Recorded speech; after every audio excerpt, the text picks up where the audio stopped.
ரிஷபராசி கார்த்திகை நட்சத்திரம். இது சூரியனோட நட்சத்திரம். தசா காலங்கள் 6 வருடம். என்னோட கணக்குப்படி நான் 3 வருடத்தை நான் கணக்கில் எடுத்துக்கிறேன். உங்கள் சுய ஜாதகத்தில் என்ன தசா புத்தி இருக்கோ அதை நீங்கள் கணக்கில் வச்சிங்க. குருவோடைய பயிற்சி, இந்த ரிஷபராசிக்கு குரு பகவான் பயிற்சி இப்போ 2ஆம் இடத்துல இருந்து 3ஆம் இடத்துக்கு பயிற்சி ஆறார்.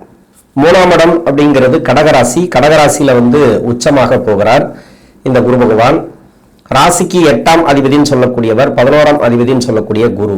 இந்த ராசிக்கு நன்மை செய்யாத குரு 3ஆம் இடத்துல உபஜயஸ்தானத்துல, அதாவது அவயோக கிரகங்கள் 3, 6, 10, 11 ஆகிய இடங்கள்ல அமரும் போது நல்ல பலன்களை கொடுத்துரும். அங்கிருந்து தசா பண்ணிச்சுனாக்கா நல்ல பலன்களை கொடுத்துரும். இந்த யோகம் செய்யாத குரு பகவான் 3ஆம் இடத்துல பயிற்சி ஆகிறது அந்த அளவுக்கு நல்லதா? இது என்ன பண்ணும்? பார்வைகள் ரீதியா என்ன பண்ணும்? தசாபுத்தி ரீதியா என்ன பலன்களை கொடுக்கும்?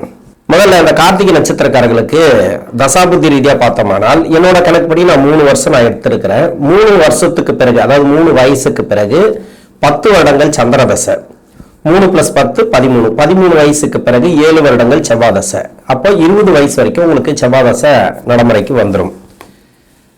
செவ்வாய் தசை படிக்கிற காலகட்டத்தில் வருது. இந்த வயதுல இப்ப குருவுடைய பயிற்சி என்ன பண்ணும்? செவ்வாயோட தசை அப்படின்னாக்கா குருவுக்கு நட்பு கிரக தசை தான். இந்த ராசிக்கு 7ஆம் அதிபதினு சொல்லக்கூடியவர், விரையாதிபதினு சொல்லக்கூடியவர் செவ்வாய். நிறைய பேருக்கு படிப்பு ரீதியா ஒரு சில மந்த நிலைகளை கொடுத்திருக்கலாம். இந்த செவ்வாய் உங்க சுய ஜாதகத்துல நல்ல அமைப்புல இருந்து தசை பண்ணிச்சுன்னா பரவாயில்ல, அந்த படிப்பெல்லாம் உங்களுக்கு நல்லாவே இருக்கும். அதே மறைவு ஸ்தானங்கள்ல இருந்து தசை பண்ணும் போதோ இல்ல ராகு கேதுவோட சுக்கிரனோட சேர்ந்து, அப்படி இல்லைன்னாக்கா சுய ஜாதகத்துல மறைவு ஸ்தானம்னா லக்னத்துக்கு மறைவு ஸ்தானத்துல இருந்து தசை பண்ணிச்சுன்னா நிறைய ப்ராப்ளத்தை கொடுத்துட்டு வரும். அது மாதிரி ப்ராப்ளம் இருக்குதுன்னு வச்சுங்களேன். இப்ப படிப்பு ரீதியா இப்ப நல்லா இருக்கும். இப்ப குருடைய பயிற்சி உங்களுக்கு நல்லா இருக்கும். ஏன்னா இந்த காலகட்டத்தில் வரக்கூடிய பயிற்சி, இப்ப சனி 11ஆம் இடத்துல இருக்கிறார், அதுவே உங்களுக்கு சிறப்பு அப்படின்னு எடுத்துக்கலாம். ராசிக்கு சனியுடைய பார்வையும் இருக்கு, நம்ம அதையும் கணக்கில் எடுத்துக்கணும். ஒரு சில மந்த நிலைகளை கொடுத்திருக்கலாம். இப்ப அந்த சனி பகவானுக்கு குருடைய பார்வை கிடைக்கிறதுனால இப்ப அந்த படிப்பு ரீதியா எவ்வளவு மந்தத்தன்மை இருந்ததோ அதெல்லாம் மாறக்கூடிய வாய்ப்பு இருக்கு. திடீர்னு பாத்தீங்கன்னாக்கா நல்ல ஒரு அதிர்ஷ்டத்தை கொடுக்கக்கூடிய டைம். படிப்புல ரொம்ப கஷ்டப்பட்டுன்னு வரீங்க, எவ்வளவோ கஷ்டப்பட்டும் உங்களுக்கு மார்க் ஸ்கோர் பண்ண முடியல அப்படின்னாக்கா இப்ப பரவாயில்ல, நல்ல மாற்றங்கள். இன்னொன்னு கிட்ட ஒரு 2 மார்க் 3 மார்க்ல எல்லாம் தோல்வியை கொடுக்குது அப்படின்னாக்கா இப்ப வெற்றி வாய்ப்புகளை கொடுக்கும். அதிகப்படியா முயற்சிகளை பண்ணுங்க. இந்த ராசிக்கு அடுத்தடுத்து வரக்கூடிய தசைகள் பாத்தீங்கன்னாக்கா ராஜகிரக தசைகள், அதாவது ராகு தசை, குரு தசை, சனி தசை, இதெல்லாம் 18, 16, 19 இப்படி போகும். அதனால உங்களுடைய வாரிசுகள் யாரா இருந்தாலும் சரி, நான் எல்லா வீடியோல இதை நான் சொல்லிட்டு தான் வருவேன், படிக்க வச்சிருங்க. இந்த வயசுல என்ன தசை நடந்தாலும் சரி, ராசி நட்சத்திரம் அதெல்லாம் பார்க்கறத விட்டுட்டு நீங்க படிக்க வச்சிருங்க. இந்த வயசுல உங்களுக்கு குரு பயிற்சி உங்களுக்கு நல்லா இருக்கும், அதை நான் ஒத்துக்கிறேன், இல்லைன்னு சொல்லல. ஆனா குரு பயிற்சிக்கும் உங்களுக்கு கஷ்டத்தை கொடுக்குது அப்படின்னா அடுத்து வரக்கூடிய தசைகள் ஏதோ ப்ராப்ளம் இருக்கு. அதனால இந்த சனி பகவான் பார்க்கக்கூடிய டைம் இருக்கு இல்லையா, அந்த ராசியை பார்க்கும்போது அது படிப்பு ரீதியா டிஸ்டர்ப் பண்ணி கொஞ்சம் காலவாரி விட்டுரும். அந்த டைமுங்கிறது கொஞ்சம் டிஸ்டர்ப் பண்ணி விட்டுரும். அப்பதான் உங்களை ஈஸியா இது பண்ண முடியும், அட்டாக் பண்ண முடியும். அடுத்தடுத்து வரக்கூடியது 7.5 சனி எல்லாம் வருது இல்லையா, அது கொஞ்சம் கவனத்துல எடுத்து நீங்க படிச்சீங்கன்னாக்கா நல்ல ஒரு முன்னேற்றங்களை பார்க்கலாம். என்னதான் இருந்தாலும் அந்த அளவு சம்பந்தப்பட்ட பிரச்சனைகள் வரக்கூடாது, இந்த வயசுல வரக்கூடாது. பிரச்சனைகள் அப்படிங்கிறது என்னன்னாக்கா நிறைய மன உளைச்சலை கொடுத்து ஒன் சைட் லவ் இதெல்லாம் பண்றதெல்லாம் ரொம்ப கஷ்ட காலம் அப்படின்னு எடுத்துக்கலாம். எதிர்காலம் உங்களுக்கு சரியில்லை அப்படின்றத எடுத்துக்கலாம். ஒரு சில பேருக்கு லவ் எல்லாம் பிரேக்கப் ஆகும், ஒரு சில பேருக்கு சக்சஸ் ஆகும். சக்சஸ் ஆச்சுனாக்கா ஓரளவுக்கு பரவாயில்ல. ஏன்னா அந்த குருவுடைய பயிற்சிங்கிறது முயற்சி ஸ்தானத்துல இருக்கு. 3ஆம் இடத்துல நிறைய கனவுகள் நிறைய இருக்கும். நீங்க இருக்கிறத விட்டுட்டு பறக்கிறதுக்கு ஆசைப்படக்கூடிய டைம் அப்படின்னு சொல்லலாம் குருடைய பயிற்சி பொறுத்த வரைக்கும். ஏன்னா சனி பார்வை இருக்குன்றதுனால ராசிக்கு கொஞ்சம் கவனமா படிப்புல கவனத்தை எடுத்து நீங்க படிச்சீங்கன்னாக்கா உங்களுக்கு சிறப்பு. அடுத்து ராகு தசை, 20 வயசுக்கு மேல 38 வயசு வரைக்கும் ராகு தசை. ராகு இந்த ராசிக்கு ராகு எந்த வீட்டுல இருக்கோ அந்த வீட்டதிபதியோட பலன்களை தான் கொடுக்கும். உங்க சுய ஜாதகத்தை அதை பார்க்கணும். எந்த வீட்டுல இருந்தாலும் சரி, இந்த ராசிக்கு யோகாதிபதியோட வீட்டுல இருந்தா நல்லாவே போயிட்டு இருக்கும் உங்களுக்கு. இந்த படிக்கிற காலகட்டத்துல படிப்பு முடிச்சுட்டு வேலை எல்லாம் தேடக்கூடிய காலகட்டத்தில் உங்களுக்கு நல்லாவே இருக்கும். இப்போ வேலைங்கிறது உடனே கிடைச்சிரும். இப்போ குரு பயிற்சிக்கு வேலை கிடைக்கும். ஒரு சில பேருக்கு வேலை கிடைக்கல, வேலையில நிறைய தடுமாற்றங்கள் இருக்கு அப்படின்னாக்கா உங்க சுய ஜாதகத்துல ராகு சரியில்லை. ராகு இருக்கிற இடம் பாத்தீங்கன்னாக்கா அவயோக கிரக வீட்டுல இருக்கும். அவயோக கிரகம் அப்படின்னாக்கா இப்போ குருவோட வீட்டுல இருக்கலாம், இல்லைனாக்கா சனியோட வீட்டுல இருந்தா கூட கொஞ்சம் டிஸ்டர்ப கொடுக்கும். ஏன்னா அந்த வீடு கொடுத்த கிரகம் மறைவு ஸ்தானங்கள்ல இருந்தால் நிறைய பிரச்சனைகளை கொடுக்கும். இப்ப யோக கிரக வீட்டுல இருந்தா கூட இப்ப இந்த வீட்டுக்கு யோகம் செய்யக்கூடிய கிரகம் எது அப்படின்னாக்கா, இப்ப சுக்கிரனோட வீடு அப்படின்னாக்கா சுக்கிரனோட வீட்டுல இருந்தாலும், இன்னொன்று வந்து பாத்தீங்கன்னாக்கா புதனோட வீட்டுல இருந்தாலும், குருவுடைய வீட்டுல இருந்தாலும், சனியுடைய வீட்டுல இருந்தாலும், அந்த வீடு கொடுத்த கிரகம் இவருக்கு மறையக்கூடாது. மறைவு ஸ்தானங்கள்ல இருக்கிறவங்களுக்கு நிறைய பிரச்சனைகளை கொடுத்துட்டே வரும். அதாவது சரியா வேலை அமையாது, வேலை அமைஞ்சாலும் அந்த வேலையில வந்து நிம்மதி இருக்காது, சரியான சம்பள உயர்வு இருக்காது, எல்லாத்துக்குமே போராடக்கூடிய சூழ்நிலைகளை ஏற்படுத்திட்டே வரும். அது மட்டும்தான். இப்ப வீடு கொடுத்த கிரகம் நல்லா இருக்கு, நல்ல அமைப்புல இருக்கு, நல்ல கிரக நட்சத்திரம் ஏறி இருக்கு, சுபகிரக சேர்க்கை இருக்கு, ராகு வந்து சுபகிரகத்தோட சேர்க்கை இருக்கு அப்படின்னு வச்சுக்கீங்களேன், இல்ல சுபகிரக பார்வை ராகுக்கே இருக்கு அப்படின்னாக்கா உங்களுக்கு அந்த அளவுக்கு உங்களுக்கு கஷ்டத்தை கொடுக்காது. உடனே வேலை கிடைச்சிரும். இப்ப வேலையில நிறைய உங்களுக்கு எதிர்பார்ப்புகள் இருக்கும். ஒரு ப்ரொமோஷனுக்காக எதிர்பார்க்கறீங்கன்னாக்கா ப்ரொமோஷன் கிடைக்கும். ஏன்னா முயற்சி ஸ்தானத்துலதான் குரு இருக்கிறார். இப்ப ப்ரொமோஷன்லாம் கிடைக்கிறதுக்கான அதிகப்படியான வாய்ப்பு இருக்கு. இன்னொன்று வந்து வெளிநாடு சம்பந்தப்பட்ட வேலைக்காக முயற்சி பண்ணீங்கன்னாக்கா இப்போ வந்து வெற்றி வாய்ப்புகளை கொடுக்கும்.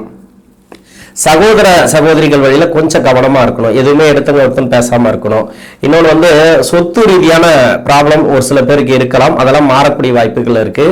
குருடைய பயிற்சியை பொறுத்த வரைக்கும் முயற்சி ஸ்தானத்துல இருக்கிறதுனால கடகராசி, அந்த கடகராசியில உச்சமாகும் போது முதல் வந்து புனர்பூச நட்சத்திரத்துல இருப்பார், அதன் பிறகு பூச நட்சத்திரம், அதன் பிறகு ஆயில்ய நட்சத்திரம். இப்ப ஆயில்ய நட்சத்திரத்துல வரும்போதுதான் கேதுவோட சேரக்கூடிய காலம். அந்த காலம் எல்லாம் பாத்தீங்கன்னாக்கா ஓரளவுக்கு நல்லா இருக்கும். ஏன்னா இந்த ராசிக்கு நன்மை செய்யாத குரு பகவான் கொஞ்சம் பலவீனப்படுறது நல்லது, அப்படிதான் நம்ம எடுத்துக்கணும். இன்னொன்னு வந்து பாத்தீங்கன்னாக்கா உங்க சுய ஜாதகத்துல குரு ராகு சேர்க்கை இருக்கிறவங்களுக்கும் ரொம்ப கவனமா இருக்கணும். குரு பயிற்சி நல்லா தான் இருக்கும், இல்லைன்னு சொல்லல, உங்களுக்கு நல்ல ஒரு மாற்றங்களை கொடுக்கும். வெளிநாடு சம்பந்தப்பட்ட வேலையோ, வெளிநாடு சம்பந்தப்பட்ட கம்பெனி, இல்ல வெளிநாட்டுல இருந்து வேற ஒரு இடத்துக்கு மாறுறது, இது மாதிரி நல்ல ஒரு மாற்றங்கள் உண்டு. திருமணத்துக்காக முயற்சி பண்ணி இது வரைக்கும் தடை தாமதங்களை கொடுத்திருந்தா இப்ப திருமண தடைகள் இருக்காது, உடனே திருமணம் நடந்துரும். அது மட்டும் இல்லாம, ஏன்னா ராகுவை பொறுத்த வரைக்கும் என்னன்னா, நம்ம கோச்சாரத்துல 20% தான் நம்ம வந்து இந்த குருடைய பயிற்சி சொல்றோம், மீதி 80% இந்த ராகுடைய பலன்கள் தான். இப்ப ராகுவே மறைவு ஸ்தானத்துல இருந்து ரிஷபராசியில பாத்தீங்கன்னாக்கா நிறைய பேர் வந்து கஷ்டப்பட்டு வரக்கூடிய அமைப்புல இருக்காங்க. அது காரணம் என்னன்னாக்கா, இந்த 38-40 வயசுக்குள்ள ராகு தசை அப்படின்ட்டு வருது இல்லையா. இந்த ராகு தசை பெரும்பாலும் உங்களுக்கு மறைவு ஸ்தானத்துல இருந்துச்சுனாக்கா அடி மேல அடி விழுந்துனே இருக்கும். எங்க போனாலும் வந்து பிரச்சனைகளை சந்திச்சுட்டே இருப்பீங்க. மறைவு ஸ்தானத்துல இல்ல, அதாவது ராகுக்கு வீடு கொடுத்த கிரகம் மறைவு ஸ்தானத்துல இல்லைன்னாக்கா பரவாயில்ல, நிறைய பேர் நல்லாவும் இருக்கிறாங்க, இல்லைன்னு சொல்லல. கஷ்டப்படுறவங்களுக்கு தான் நம்ம வந்து இந்த வீடியோ நம்ம போடுறோம். நல்லா இருக்கிறவங்க எப்படி இருக்கணும், எப்படி முயற்சிகளை எப்படி எடுக்கணும், உங்களுக்கு எப்படி போவோம் அப்படின்றத நீங்க எடுத்துக்கலாம். ராகு தசையை பொறுத்த வரைக்கும் முதல் 12 வருஷம், பின்னாடி வரக்கூடிய 6 வருஷம், அதாவது ராகு தசை சுக்கிர புத்தியில இருந்து பின்னாடி அந்த 6 வருஷம் இருக்கு இல்லையா, அதுல தொழில் பண்றவங்க கொஞ்சம் கவனமா இருங்க. முன்னாடி அந்த 12 வருஷத்துல நல்லபடியா போயிட்டு இருக்கு அப்படின்னாக்கா நல்லாவே போகும், உங்களுக்கு பிரச்சனைகள் வராது. இருந்தாலும் உங்க சுய ஜாதகத்துல ராகு பகவானுக்கு குரு பார்வை இருந்துச்சுனாக்கா, இப்போ அதாவது குரு பார்வைப்படக்கூடிய இடங்கள் பாத்தீங்கன்னாக்கா, உங்க ராசிக்கு 7ஆம் இடத்தை குரு பாக்குறாரு, விருச்சிக ராசிக்கு விழுது. இன்னொன்னு வந்து மகர ராசிக்கு குருடைய பார்வை 7ஆம் பார்வை, இன்னொன்னு மீன ராசிக்கு குருடைய பார்வை 9ஆம் பார்வை. இந்த இடத்துல ராகு இருந்தால், அப்படி இல்லைன்னாக்கா இப்ப குரு நகரக்கூடிய இடம் இருக்கு இல்லையா கடகராசியில, இந்த இடத்துல வந்து ராகு இருந்துச்சுனாக்கா இப்போ உங்களுக்கு நல்ல ஒரு மாற்றங்கள் எதிர்பார்க்கலாம். ஏன்னா குருடைய பார்வை இருக்கு, குரு போற இடத்துல வந்து உங்க சுய ஜாதகத்துல ராகு இருக்கார். ஏதோ ஒரு மாற்றத்தை எதிர்பார்ப்பீங்க, வேலை ரீதியா தொழில் ரீதியா நல்ல ஒரு வளர்ச்சிகளை இந்த டைம் கொடுக்கும். ஒரு சில பேருக்கு வந்து கடன் பிரச்சனை தீர்றது, இடம் வாங்குறது, இட பிரச்சனை தீர்றது, இது மாதிரி சொத்து ரீதியான பிரச்சனைகள் இருக்கு இல்லையா, அதெல்லாம் வந்து இந்த காலகட்டங்களில் நல்ல ஒரு முன்னேற்றங்களை பார்க்கலாம். நீங்க எதுக்கெல்லாம் முயற்சி பண்ணிட்டு வரீங்களா, ஒரு சில முயற்சிகளை எடுத்திருப்பீங்க, ஒரு சில பேர் வந்து முயற்சிகளை எடுத்திருக்க மாட்டீங்க. இப்ப அந்த முயற்சிகளை எடுக்கலாம், அதாவது வேலை சார்ந்து இல்லைன்னா தொழில் சார்ந்து. ஒரு சிலருக்கு வந்து சமீப காலமா உங்களுக்கு இடமாற்றத்தை பத்தி யோசிச்சுனே இருப்பீங்க, இடம் மாத்தலாமா. ஏன்னா உங்களுக்கு ராகு திசை கொஞ்சம் பிரச்சனைகளை கொடுத்துருக்கும். ஏன்னா குருவுடைய நகர்வு 2ஆம் இடத்துல இருந்ததுனால பொருளாதார ரீதியா தட்டுப்பாடு, இல்லைன்னா வேலையில கூட ஒரு சில பேருக்கு பிரச்சனை, குடும்ப வாழ்க்கையில ஒரு சில நெருக்கடிகளை கொடுத்திருக்கலாம். அது எல்லாமே இப்ப மாறும். இந்த குரு பயிற்சிக்கு பிறகு நல்ல ஒரு மாற்றங்கள் பார்க்கலாம். பின்னாடி இருக்கக்கூடிய 6 வருஷம் இருக்கு இல்லையா, அதாவது 32ல இருந்து 38 வரைக்கும் என்னோட கணக்குப்படி இதுல இருக்கிறவங்க வந்து கேரண்டி கையெழுத்து போடுறது வேண்டாம். யாரையும் நம்பி பணம் கொடுக்கறதோ இல்ல பெருசா பணம் வாங்குறதோ அது மாதிரி வந்து இந்த காலகட்டங்கள் வேண்டாம். குடும்பத்துல வந்து கணவன் மனைவிக்குள்ள கருத்து வேறுபாடு வருதுன்னாக்கா தாழ்ந்து போறது நல்லது, விட்டு கொடுத்து போறது நல்லது. இந்த ராகு தசைக்கு இந்த பின்னாடி இருக்கக்கூடிய 6 வருஷம் மட்டும்தான், முன்னாடி இருக்கக்கூடிய 12 வருஷத்துக்கு பிரச்சனைகள் இல்லை, அந்த அளவுக்கு எல்லாம் வந்து பிரச்சனைகளை கொடுக்காது. அப்படி இருந்துச்சுனாக்கா உங்களுக்கு ப்ராப்ளம் இருக்குது, ரொம்ப கஷ்டப்பட்டு வர அப்படின்னாக்கா இந்த ராகு இருக்கிற இடம் சரியில்லை. ராகு வந்து உங்களுக்கு மறைவு ஸ்தானத்துல இருக்கு, அப்படி இல்லைனாக்கா ராகுக்கு வீடு கொடுத்த கிரகம் மறைவு ஸ்தானத்துல இருக்கு அப்படின்னு தான் எடுத்துக்கணும்.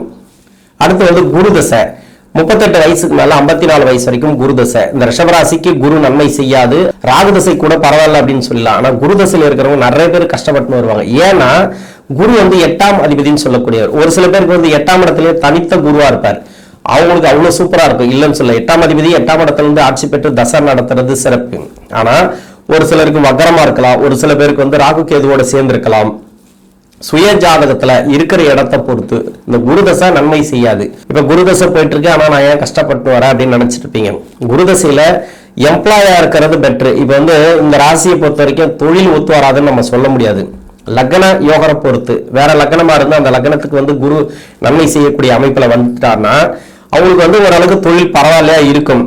அதே அவயோகம் செய்யக்கூடிய லக்னமா வந்துச்சுன்னு வச்சுங்களேன், உங்களுக்கு வந்து தொழிலுங்கிறது ரொம்ப கஷ்டத்தை கொடுத்துட்டே வருது குரு அப்படிங்கிறது. இப்போ 3ஆம் இடத்துக்கு குரு வராருனாக்கா உங்களுக்கு நல்ல ஒரு மாற்றங்களை இந்த டைம்ல கொடுக்கும். இது வரைக்கும் தொழில் சார்ந்து நிறைய கஷ்டங்களை கொடுத்துருக்கும். தொழில் சார்ந்து நீங்க முயற்சி பண்ணிட்டே வருவீங்க. அந்த தொழில் நல்லா இருக்கணும், தொழிலை வந்து நல்லா ஒரு முன்னுக்கு கொண்டு போகணும்னு முயற்சி பண்ணிட்டு வருவீங்க. அந்த முயற்சிகளுக்கு வெற்றி வாய்ப்புகளை கொடுக்கும். எதுவா இருந்தாலும் சரி, நீங்க டாக்குமெண்ட்ஸ்ல கையெழுத்து போடுறது, அடுத்தவங்க நம்பி பணம் கொடுக்கறது, இல்ல பணம் வாங்குறது, அடுத்தவங்களுக்கு வந்து வாக்கு கொடுக்கறது, இதெல்லாம் வந்து இந்த குருடைய தசையில குரு பயிற்சிக்கு செய்யாம இருக்கிறது நல்லது. எதை செஞ்சாலும் கொஞ்சம் கம்மியா செய்யுங்க. ஷேர் மார்க்கெட்ல போறது கூட சரி, திடீர் லாட்டரி யோகம், அதிர்ஷ்டம், அது கிடைக்கும் இது கிடைக்கும் யாருன்னா சொன்னா கூட பெரிய அளவிலான ஒரு அமௌண்ட் வச்சு நீங்க அதை பண்ணாதீங்க. சின்னதா வச்சு பண்ணுங்க. எது பண்ணாலும் சரி, ஷேர் மார்க்கெட்டோ இல்ல வந்து லாட்டரியோ எதுவா இருந்தாலும் சரி, ஒரு சின்னதா பண்ணுங்க. ஒரு சிலருக்கு வந்து திருமண வாழ்க்கையில கூட நெருக்கடிகள் வரலாம். ஏன்னா குரு பின்னாடி இருக்கக்கூடிய 6 வருஷம் அப்படிங்கிறது அவ்வளோ எல்லாம் நல்லது செய்யாது. முன்னாடி இருக்கக்கூடிய 10 வருஷம் கூட நான் கேரண்டி தரேன். முன்னாடி 10 வருஷம் அப்படின்றது பரவாயில்ல. இப்போ 38 வயசுல இருந்து 48 வயசு வரைக்கும் எடுத்துக்கலாம். 48 வயசுக்கு பிறகு இந்த 6 வருஷம் எல்லாம் இருக்கு இல்லையா, அது ரொம்ப கஷ்டத்தை கொடுக்கும். அந்த சுக்கிர புத்திக்கு பிறகு, ஏன்னா இந்த ராசிக்கு சுக்கிர புத்திக்கு பிறகு இந்த சூரிய புத்தி, சந்திர புத்தி, செவ்வாய் புத்தி எல்லாம் நன்மை செய்யாது. ராகு புத்தி வரைக்கும் நன்மை செய்யாது. பின்னாடி அது ஒரு டிபார்ட்மெண்ட். அது அந்த டிபார்ட்மெண்ட்ல இருக்கிறவங்க எல்லாமே டோட்டலாவே இந்த ராசிக்கு வந்து பகை கிரகம் செய்யக்கூடிய, பாதகம் செய்யக்கூடிய இடத்துல அமைஞ்சிருவாங்க. அதனால கொஞ்சம் கஷ்டத்தை கொடுத்துட்டு வரும். அப்ப தொழில் செய்யறவங்க கொஞ்சம் உஷாரா இருங்க. எம்ப்ளாய்க்கு பிரச்சனை இல்லை. எம்ப்ளாய்க்கும் நீங்க வந்து ஒரு இடமாற்றத்துக்காக முயற்சி பண்றீங்க, இல்ல வெளிநாட்டுக்காக முயற்சி பண்றீங்க, ஒரு வேலைக்காக முயற்சி பண்றீங்க. இது வரைக்கும் இப்போ வேலை போயிருக்கலாம். ஒரு சில பேருக்கு 2024 இருந்து வேலை பிரச்சனை இருக்கலாம். அந்த வேலை பிரச்சனை தீர்மான முயற்சி பண்றீங்களே, அதெல்லாம் நல்லா இருக்கும். எம்ப்ளாய்க்கு நான் கேரண்டி கொடுப்பேன், நல்லா இருக்குன்னு எடுத்துப்பேன். இன்னொன்று என்னன்னா, அங்க கூட வளர விடாம பிரச்சனைகளை கொடுத்துட்டே இருப்பாங்க. எதிர்ப்புகள் நிறைய உருவாயிட்டே இருக்கு. ஏன்னா அஷ்டமாதிபதி தசை இல்லையா, அதனால கொஞ்சம் கவனமா இருங்க. இந்த குரு தசையில இருக்கிறவங்க எல்லாமே நெகட்டிவா சொல்றேன்னு நினைக்காதீங்க. குரு நன்மை செய்யாது. நன்மை நல்லது நடந்து கொண்டு இருந்தால் சிறப்பு, இல்லைன்னு சொல்ல. கஷ்டத்துல போயிட்டு இருக்கீங்க அப்படின்னாக்கா உங்களுக்கு ரொம்ப உஷாரா, நீங்க வேலையும் உஷாரா பார்க்கணும், தொழிலும் உஷாரா பார்க்கணும். தொழிலுக்கு நான் கேரண்டி கொடுக்க மாட்டேன். ஏன்னா தொழிலுங்கிறது அந்த அளவுக்கு நல்லா இருக்கும் அப்படின்னு சொல்ல முடியாது. இந்த குரு தசையில தான் நிறைய தேவையில்லாத ஒரு தொழில் ஆரம்பிச்சு அந்த தொழில போயிட்டு இன்வெஸ்ட்மெண்ட் பண்ணிட்டு அது தேவையில்லாத வந்து நஷ்டத்தை அனுபவிச்சுட்டு கடன் பிரச்சனைகள்லாம் கொடுக்கும். இந்த கடன் பிரச்சனை கூட இந்த குரு உச்சமாகக்கூடிய டைம். இப்ப வந்து அந்த கடனை கொடுக்கணும்னு முயற்சி பண்ணீங்கன்னா இப்ப பணம் வரும், கடன் கொடுப்பீங்க. ஏதோ ஒரு பணம் எங்கே போய் லாக் ஆயிருந்தா அந்த பணம் எல்லாம் வரக்கூடிய வாய்ப்புகள் அதிகமா இருக்கு. பாசிட்டிவ்னு பாத்தீங்கன்னாக்கா சொத்து சம்பந்தமான பிரச்சனைகள், இடம் சம்பந்தமான பிரச்சனைகள், இதெல்லாம் வந்து தீர்த்து வைக்கும். சகோதர பாவகத்துல இருக்கக்கூடிய பிரச்சனைகள், அதாவது சகோதர சகோதரிகள் கிட்ட சொத்து சம்பந்தமான ப்ராப்ளம், இல்லைன்னா பணம் சம்பந்தமானது, இல்ல மனசு சம்பந்தமானது, இது எல்லாமே இந்த டைம்ல வந்து முடிவுக்கு வரும். நல்லா பேசக்கூடிய ஒரு இது வரும். அதாவது பாசிட்டிவா சொல்லலாம். இதெல்லாம் இந்த குரு தசைக்கு. ஏன் குரு தசைக்கு இப்படி நான் சொல்றேன் அப்படின்னாக்கா, அஷ்டமாதிபதி இந்த சுக்கிரனோட வீட்டுக்கு நன்மை செய்யாது. சுக்கிரனோட வீட்டுக்கு குரு நன்மை செய்யாது, குருடைய வீட்டுக்கு சுக்கிரன் நன்மை செய்யாது. ஆனா ஒரு ஜோசியர் போய் பாக்குறீங்க, அதெல்லாம் பண்ணலாங்க, தொழிலாம் பண்ணலாங்க அப்படின்ட்டு அவங்களே அந்த கண்ணையும் மறைச்சிடும். அது தொழில் ஆரம்பிப்பீங்க, அந்த தொழில வந்து நிறைய உங்களுக்கு சிக்கலை வந்து கடைசியில் அந்த தொழிலை மூடிட்டு வந்துருவீங்க. அது மாதிரிலாம் நடக்கக்கூடிய காலம் அப்படின்னு சொல்லலாம். இந்த குரு தசையில தொழில் செய்யறவங்க ரொம்ப ரொம்ப உஷாரா பண்ணுங்க. மற்றபடி எம்ப்ளாய்க்கு உங்களுக்கு சிறப்பு. கணவன் மனைவிக்குள்ள கருத்து வேறுபாடுகள் இருக்கு, நிறைய வாக்குவாதங்கள் போயிட்டு இருக்குன்னா அதெல்லாம் மாறக்கூடிய வாய்ப்பு இருக்கு. அடுத்து சனி தசை. 54 வயசுக்கு மேல 73 வயசு வரைக்கும் சனி தசை. சனி இந்த கார்த்திகை நட்சத்திரக்காரர்களுக்கு சனி தசை நல்லது. உங்களுக்கு வந்து பரவாயில்ல. இப்ப 11ஆம் இடத்துல இருக்கிறாரு, ஓகே. உங்க ராசிக்கு வந்து சனியுடைய பார்வையா இருக்கு. ஆனா இந்த சனி தசையிலே 19 வருஷத்துல முதல் 10 வருஷம், பின்னாடி 9 வருஷம். நான் நிறைய வந்து நெகட்டிவா சொல்றேன்னு நினைக்காதீங்க. என்னை பொறுத்த வரைக்கும் என்னன்னா, இந்த சனி தசையில இருக்கிறவங்க நிறைய பேர் கஷ்டப்படுறதுக்கான காரணம், உங்க சுய ஜாதகத்துல சனி மறைவு ஸ்தானத்துல இருந்துச்சுன்னா அந்த அளவுக்கு நல்லது பண்ணாது. இப்ப குரு பயிற்சி உங்களுக்கு அதை கொடுக்கும் இதை கொடுக்கும் அப்படின்ட்டு பாசிட்டிவா 4 வார்த்தை சொல்லிட்டு போயிடலாம். இன்னும் வந்து ஒரு 10,000 பேர் 20,000 பேர் எனக்கு சேர்த்து பார்ப்பாங்கனாக்கா அதுல எனக்கு வந்து பிரயோஜனமே இல்லை. ஏன்னா இருக்கிறதே இருக்கிறபடி சொல்லணும். சனி தசைக்கு நல்லபடியா போயிட்டு இருக்கும் ஒரு சில பேருக்கு முதல் 10 வருஷத்துல. ஏன்னா அந்த ராசிக்கு வந்து 19 வருஷமும் நல்லது செய்யக்கூடியவர் தான், இல்லைன்னு சொல்லல. ஆரம்பிச்ச காலத்துல இருந்து நல்லபடியா போயிட்டு இருக்கு சனி. ஓகே, இப்ப குரு பயிற்சி உங்களுக்கு நல்லா இருக்கு, பாசிட்டிவா இருக்கு. இப்ப சனி தசை நல்லா இருந்ததுனாக்கா குரு பயிற்சி உங்களுக்கு வந்து தடங்களை பண்ணாது, நல்லாவே இருக்கும். நீங்க எது சார்ந்து முயற்சி பண்றீங்களோ, இப்ப வேலைக்கோ தொழிலுக்கோ நல்லபடியா போயிட்டு இருக்கு அப்படின்னா, குடும்ப வாழ்க்கை நல்லபடியா போயிட்டு இருக்கு, ஒரு இடம் வாங்கலாம்னு முயற்சி பண்ணிட்டு போய் அந்த இடம் வாங்கலாம், ஒரு வீடு கட்டணும்னு முயற்சி பண்ணிட்டு போய் அந்த வீடு உங்களுக்கு வந்து கிடைக்கும். இப்ப வந்து ஒரு திருமணம் பண்ணி பார்க்கணும்னு நினைச்சிருப்பீங்க பசங்களுக்கு, அவங்களுக்கெல்லாம் திருமணம் கூடி வரும், சுபகாரியங்கள் கூடி வரும். ஆனால் வீட்டுல இன்னொருத்தருக்கு வந்து 7.5 சனியோ அஷ்டம சனியோ அப்படி இல்ல சனி சம்பந்தப்பட்ட தசையோ, ராகு சனியோட வீட்டுல இருந்து தசை பண்றது, கேது சனியோட வீட்டுல இருந்து தசை பண்றது, இவங்களுக்கெல்லாம் வீட்டுல அதாவது உங்களோட குடும்பத்துல யாருக்கோ ஒருத்தருக்கு இல்ல 2 பேருக்கு 3 பேருக்கு அது மாதிரி இருந்துச்சுன்னா உங்களுக்கே தெரியாம நீங்க கஷ்டப்பட்டு வருவீங்க. எதுக்கு இந்த கஷ்டம், சனி தசை நல்லா தானே இருக்கு, நல்லா தானே செய்யணும் அப்படின்ற மாதிரி நிறைய உங்களுக்கு கேள்விகள் நிறைய வரும். சரி, இல்ல உங்களுக்கு மட்டும் தான் இருக்கு. அப்போ முதல் 10 வருஷம் நல்லது பண்ணிட்டு வரும். கண்டிப்பா எப்படியா இருந்தாலும் சரி, எவ்வளவு பெரிய கஷ்டப்படக்கூடிய அமைப்புல இருந்தா கூட உங்க சுய ஜாதகத்துல அந்த சனி பகவான், ஏன்னா முதல் தர யோகாதிபதினு சொல்லக்கூடியவர் தான் சனி. அப்ப நன்மை செஞ்சுட்டு தான் அவர் வேற நன்மை கொடுத்துவார் முதல் 10 வருஷம். பின்னாடி வரக்கூடிய 9 வருஷத்துல இருக்கிறவங்களுக்கு நிறைய கஷ்டங்களை கொடுப்பார். அதனாலதான் இப்ப குரு பயிற்சி நல்லா இருக்குன்னு சொல்றாங்க, சனி பயிற்சி நல்லா இருக்குன்னு சொல்றாங்க. நான் ரிஷபராசியில் நான் கஷ்டப்பட்டு வரேன், எனக்கு ஏன் இந்த நிலைமை அப்படின்ற மாதிரி இப்போ ஜோசியரே பொய் அப்படின்ற மாதிரி ஆயிப்போச்சு. ஏன்னா இது வந்து மாத்தி மாத்தி ஏதோ சொல்லிட்டே இருக்காங்க. ஏன்னா நல்லது நடக்கிறவங்கள நிறைய பேர் பார்த்திருப்பாங்க, அதனால அவங்க அப்படி சொல்றாங்க. உங்களுக்கு கஷ்டப்படக்கூடிய அமைப்புல இருக்கிறதுக்கு சுய ஜாதகம் தான் காரணம் அப்படிங்கறதா உண்மை. அந்த சுய ஜாதகத்துல பின்னாடி வரக்கூடிய 9 வருஷத்துல இருந்தீங்கன்னு வச்சீங்களா, சொல்லவே தேவையில்லை. இதே ரிஷபராசிக்கு இப்போ சுக்கிரனோட நட்பு கிரக லக்கணமா வந்துட்டீங்கன்னா சொல்லவே தேவையில்லை, பின்னாடி 9 வருஷம் பயங்கர கஷ்டப்படுத்தும். அதுலயும் இப்ப 7.5 சனி வேற வரப்போகுது, அடுத்து வந்து ஒரு 1.5 வருஷத்துல 7.5 சனி இதுக்கு ஆரம்பிக்க போகுது ரிஷபராசிக்கு. இப்ப சனி பகவான் வந்து உங்க ராசியை பார்த்துட்டு இருக்காரு, இப்பவே அதை தூண்ட ஆரம்பிச்சிடும். அந்த 7.5 சனிக்கு உண்டானது ஒரு தொழில் ஆரம்பிக்க வைக்கிறதோ, ஒரு வேலை மாறுறதோ, அது மாதிரி ஏதோ ஒரு சிக்கல் அதாவது வர மாதிரி உங்களுக்கு தெரியும். அது மாதிரி ஏற்கனவே பிரச்சனைகள்ல போயிட்டு இருக்குன்னா இன்னும் பிரச்சனைகள் அதிகமா கொடுத்துட்டே இருக்கும். அப்போ குரு பயிற்சியாவது உங்களுக்கு நல்லது பண்ணுமா அப்படின்னு நினைப்பீங்க. ஓகே, நல்லதான் பண்ணும். என்னை பொறுத்த வரைக்கும் குருவால் எந்த அளவுக்கு முடியுமோ அந்த அளவுக்கு தான் நல்லது பண்ணும். ஏன்னா பொதுவாகவே சுப கிரகம், அவரு உச்ச வீட்டுக்கு வரும்போது உங்களுக்கு வந்து ஒரு தன்னம்பிக்கை தைரியத்தையும் கொடுப்பார். ஜெயிச்சிருவோம், இதை வாங்கிடுவோம், இதை பண்ணிடுவோம் அப்படின்ற மாதிரி. ஆனா உங்க சுய ஜாதகத்தால் நிறைய தடைகள் இருந்துச்சுன்னா சனியோட பாதிப்பு, சனி இருக்கிற இடத்தை பொறுத்து சனி பகவானை தான் நீங்க பார்க்கணும் மெயினா. இந்த சனி தசையை பொறுத்த வரைக்கும் என்னக்கா அவ்வளவு சூப்பரா இருக்கும் இல்லைன்னு சொல்லல. பின்னாடி இருக்கக்கூடிய 9 வருஷத்துல இருக்கிறவங்களுக்கு எம்ப்ளாய்க்கு பரவாயில்ல, ஆனா இந்த தொழில் செய்யக்கூடிய நபர்களுக்கு கொஞ்சம் பார்த்து கவனமா பண்ணணும். தொழில பெரிய இன்வெஸ்ட்மெண்ட் வேணாம். இன்னொன்று வந்து பாத்தீங்கன்னாக்கா அந்த கேரண்டி கையெழுத்து போடுறது, அது மாதிரி டாக்குமெண்ட்ஸ்ல கையெழுத்து போடுறது, வேற யாருக்கும் முன்னிக்கிறது, இதெல்லாம் வந்து கொஞ்சம் பார்த்து பண்ணுங்க. தேவையில்லாத இன்னொருத்தரோட விஷயத்துல தலையிடக்கூடாது. எல்லாமே வந்து பாத்தீங்கன்னாக்கா உங்களுக்காக உங்க ஃபேமிலிக்காக நீங்க என்ன வேணா பண்ணிக்கலாம். நீங்க வீடு கட்டுறீங்களா கட்டிக்கலாம், ஆனா மற்றவங்களுக்கு கொடுத்து உதவி பண்றதுங்கிறது இந்த காலகட்டங்களில் அவ்வளவு நல்லது கிடையாது. இந்த சனி தசையில கொஞ்சம் பார்த்து பண்ணுங்க. உங்களுக்கு வந்து அந்த சொத்து சம்பந்தமான ஒரு டாக்குமெண்ட்ஸ் சம்பந்தமான பிரச்சனைகள் ஒரு சில காலமா போயிட்டு இருக்கு அப்படின்னா அதெல்லாம் பரவாயில்ல, இப்ப கிளியர் ஆகும். நீங்க இதுக்கு அப்புறம் தான் அந்த டாக்குமெண்ட்ஸ் சம்பந்தமா கையெழுத்து போடக்கூடாது, வேற ஒருத்தருக்கு முன்னிக்கிறதோ அதெல்லாம் பண்ணக்கூடாதுன்னு சொல்ல தவிர, இதுக்கு முன்னாடி எல்லாம் உங்களுக்கு அந்த ப்ராப்ளம் எல்லாம் இருந்துச்சுன்னா அதெல்லாம் இப்ப சால்வ் ஆகும். பேங்க் சம்பந்தமான பிரச்சனைகள், லோன் சம்பந்தமான பிரச்சனைகள், இது எல்லாமே வந்து இப்ப கிளியர் ஆகக்கூடிய வாய்ப்புகள் அதிகம். 73 வயசுக்கு மேல 90 வயசு வரைக்கும் புதன் தசை. புதன் இந்த ராசிக்கு 2, 5 பூர்வ புண்ணிய ஸ்தானாதிபதி. கடைசி காலத்துலதான், அதாவது சந்தோஷமா இருந்து என்ன பிரயோஜனம் அப்படின்னு கேட்பீங்க. புதன் தசையில் இருக்கிறவங்களுக்கு இப்ப நல்ல ஒரு வளர்ச்சி உங்களுக்கு இல்ல. இப்ப வீட்டுலதான் இருப்பீங்க, ஒரு சில பேர் வந்து தொழில் பண்ணிட்டு இருப்பாங்க, ஒரு சில பேர் வந்து வேலை பார்த்துட்டு இருப்பாங்க. சரி, ஓகே, எல்லாமே ஓகே. ஆனா உங்களுடைய வாரிசுகளுக்கு அவ்வளவு சூப்பரா இருக்கும். ஒரு சில பேர் வந்து நான் நல்லா இருந்தா கூட பரவாயில்ல, கஷ்டப்பட்டா கூட பரவாயில்ல, என்னோட வாரிசுகள் நல்லா இருக்காங்களா போதும். அவங்க வெளிநாட்டுல இருப்பாங்க, வெளியூர்ல இருப்பாங்க, எங்கேயோ இருப்பாங்க. அவங்களுக்கு பாத்தீங்கன்னா ஒரு வேலை அமையும், ஒரு தொழில் அமையும், அவங்களுக்கு வந்து ஏதோ ஒரு வண்டி வாகன சேர்க்கை, வீடு கட்டுறது, அது மாதிரி ஒரு நல்ல பலன்களை இந்த புதன் தசையில கண்டிப்பா வந்து குடும்ப ரீதியா உங்களுக்கு நல்ல ஒரு பலன்களை கிடைக்கும். அது மட்டும் இல்லாம முயற்சி ஸ்தானத்துக்கு வரக்கூடிய குரு பகவான் உச்ச வீட்டுக்கு போறாரு. அது கேதுவோட சேரும் போது மட்டும்தான் கொஞ்சம் யோசிக்கணும். உடல்நலம் சம்பந்தப்பட்ட பிரச்சனைகளை கொடுக்கும். ஒரு சில பேருக்கு வந்து மன அழுத்தத்தை கொடுக்கலாம். அது வந்து அடுத்த வருஷம் தான் 2027 ஆரம்பத்துல அப்படின்னு சொல்லிக்கலாம், 3ஆம் மாசத்துக்கு அப்புறம் அப்படின்னு சொல்லிக்கலாம். அதனால் இப்ப வந்து அதை பத்தி நீங்க கவலைப்பட தேவையில்ல. புதன் தசை உங்களுக்கு நல்ல ஒரு சிறப்பு. பூர்வீக சொத்துல இருக்கக்கூடிய பிரச்சனைகள் இல்ல, உங்களுக்கு நீங்க சுய சம்பாத்திய சொத்து இருக்கு இல்லையா, அது சம்பந்தமான சொத்து சம்பந்தமான பிரச்சனைகள். முயற்சி ஸ்தானத்துக்கு வராரு. அந்த வீடு வந்து பாத்தீங்கன்னா கடகராசி, நீர் வீடு. இது வந்து அந்த ராசி வந்து அவர் குருவுக்கு நட்பு கிரக வீடு தான், இல்லைன்னு சொல்லல.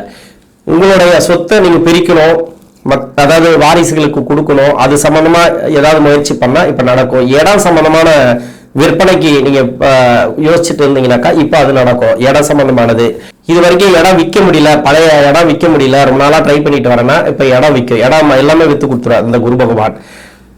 வீடு கட்டணும், பூர்வீகத்துல போகணும், பூர்வீகத்தில் போய் சேரணும், இதெல்லாம் வந்து நல்ல ஒரு முன்னேற்றங்களை கொடுக்கும். ஆன்மீகம் சார்ந்து நிறைய முன்னேற்றங்களை கொடுக்கும். இந்த கடகராசிக்கு வர்றதுனால இந்த குருவுடைய ஒரு நல்ல பலன் அப்படின்னாக்கா உங்களுக்கு வந்து கடவுள் அணுகிறதும் உண்டு. அதாவது குலதெய்வ அருளாசி, குலதெய்வத்துக்கிட்டே போக முடியல. நிறைய பேர் அப்படிதான் நினைச்சிட்டு இருப்பீங்க. இந்த புதன் தசையில பாத்தீங்கன்னாக்கா இதுக்கு முன்னாடி சனி தசையெல்லாம் நிறைய பிரச்சனைகளை கொடுத்துருக்கோம். இப்போ வந்து இந்த பூர்வீகத்துக்கு போறதோ, பூர்வீகத்துல வந்து உங்களுக்கு வந்து பிரச்சனைகள் இருக்கு அப்படி இல்லைனாக்கா குலதெய்வம் அருளாசி வேணும், இல்ல குலதெய்வத்துக்கிட்ட போக முடியல, இதெல்லாம் வந்து இப்ப கிளியர் ஆகும், நல்லா இருக்கும் உங்களுக்கு. இந்த ரிஷபராசியில் இருக்கக்கூடிய கார்த்திகை நட்சத்திரக்காரர்களுக்கு நல்ல ஒரு மாற்றங்களை இந்த குரு பயிற்சியில பார்க்க போறீங்க. நன்றி.